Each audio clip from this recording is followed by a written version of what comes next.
Hello everybody. In this video we're going to talk about caste and class systems as part of the income stratification chapter.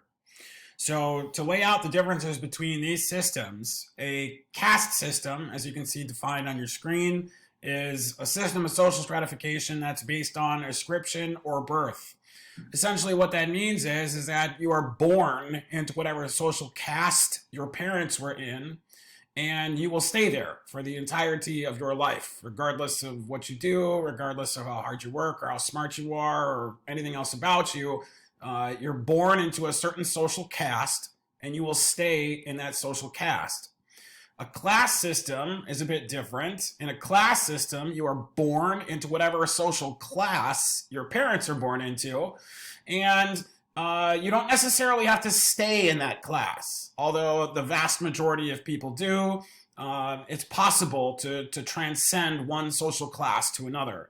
For instance, it's possible to be born middle class and then wind up being upper class, although it's unlikely. It is possible. Let's take a look first at a caste system, some of the characteristics of that.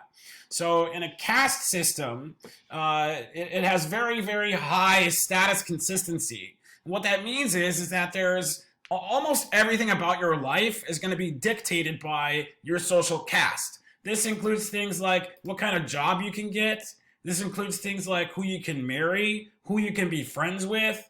Very high status consistency. It's going to be a reminder every single day in almost everything you do what caste you're in, because almost everything that's happening around you is going to be dictated by that. We can see some examples of caste systems in India, for example. So in India, there's an active caste system, although it's a little bit weaker once you get to the population centers. However, most people that live in India don't live in those population centers. They live outside of those cities where the caste system is very strong still. You are born into whatever social caste you are, again, based on the caste that your parents were in. And they were in that caste because of their parents, and so on and so forth, going back who knows how many generations. So what you're looking at here in this picture is an image of a girl who is a member of the lowest caste in India, referred to as the untouchables caste. And because of that, like we talked about with the status consistency, the type of job that she'll be able to get is going to be determined by that caste. So she's only going to ever be able to work a job that is the kind of job that goes along with the untouchables caste. She's only ever going to be able to marry a person who is also in the untouchables caste. Even among her friends and acquaintances, those people will be restricted to those who are also in the untouchables caste. And this is just one example. There's a historical example, of course, in the United States of a caste system. During the times when slavery was still legal, we had a caste system based on color. If you were white, you were born into the free person's caste. And if you were black, you were born into the slave caste. It didn't matter how much cotton you could pick, or how good of a worker you were, or how skilled of a carpenter you became. If you were a slave, you were staying a slave, and your kids would be a slave, and their kids would be a slave. Right? That's a caste system.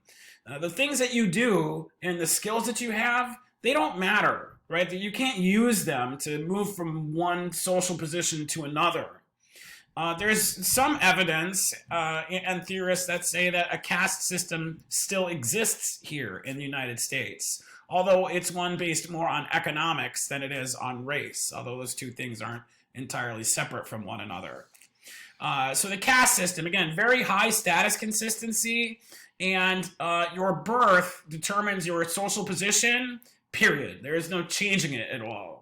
Looking at a class system, again, we have some differences here, and the key difference is this concept of merit, right? That you can be born into middle class, you can be born into lower class, but you can be really smart, or you can work really hard, or you can have really good ideas, or you can use something about you, right? Your own personal merit, right? To transcend whatever social classes that you started in. So if you're born lower class and you have the opportunity to go to a good school, and while you're there, you have the resources to stay there and to study hard and to do well, and then you get good grades, and then you have the good fortune of getting a scholarship, and then you have the good fortune of other kinds of things. If you stay dedicated, then maybe you won't necessarily wind up lower class. Maybe you'll move into the middle class. Maybe you'll move into the upper class. Again, this isn't very likely, but it is possible. Most people that are born into whatever social class they are in, they will stay in that social class. So if you're born middle class, chances are you're going to die middle class. And if you're born working or lower class, chances are you're going to die working or lower class. But again, the possibility does exist. So the key difference between these two systems, class system and caste system, is all about meritocracy, right? Your own personal merit. And with that merit gives the opportunity for social mobility. This is the moving from one social class to another, as I previously described. When we look at a class system, status consistency is lower, which means that even though you might be in the middle class, it's not necessarily the case that everything about your life is going to remind you of the fact that you are middle class, as was the case for the caste system. Okay, so you might have been born into working class or lower class, but that doesn't necessarily mean that the only friends you have are also those people. That's likely. Again, it's likely. But again, you can also, there's nothing restricting you from having friends that are middle class or potentially higher. There's nothing restricting you from marrying someone who is lower class if you are yourself middle class.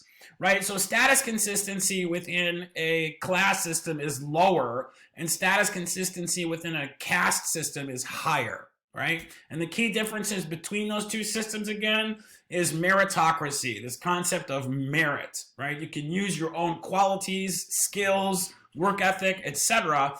to experience social mobility. Okay, so that's a broad overview of caste and class systems and some key differences between the two.